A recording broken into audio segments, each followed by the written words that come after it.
qaysi pidjak bilan jinsi kiysa bo'ladi? Deyarli har bitta jinsiga chinos bo'ladimi? Rangi farqi yo'q. Qora, oq, bej va to'q ko'k bo'ladimi? Har bitta rangi pidjak podborka qilsa bo'ladi. Eng asosiysi pidjak rangi jinsi bilan mos tushishi kerak. Xullas, agar jinsi bilan pidjak kiymoqchi bo'lsangiz, uyingizda turgan stroy klassический doyka kostyumi pidjakini olib, jinsi bilan kiyib keta olmaysizlar. Chunki bittasi stroy klassический, bittasi последнийni kiyim bir-biriga umuman mos tushmaydi.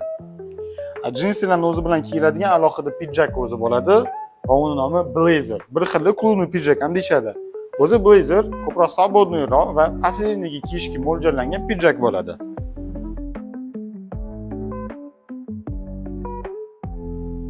Albatta sezoniga qarab pidjakingizni tikani o'zgarishi mumkin. Qishki sezonga albatta bu shes bo'lishi mumkin, velvet yoki kashmir bo'lishi mumkin. Yozgi sezonga bo'lsa bu lyon bilan paxta. Jinsi bilan pidjak tanlayotganda ortiqcha dekorativniy detallarsiz, oddiy va kamtar ko'rinishga ega bo'lgani afzal.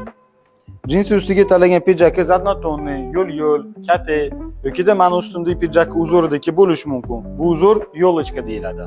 Va yana bir muhim narsa, pidjakingizni tagiga tanlayotgan jinsingiz iloji boricha однотонный bo'lsin, прямой крой bo'lsin. Bir xil jinsilarni son tarafida sal ochargan bo'ladi, bir xil jinsilar bu tarafida yirtilgan bo'ladi. Bunaqa jinsilarni pidjak bilan umuman kiymanglar. Agar unaqa jinsinglar bo'lsa, tashlab yuboringlar.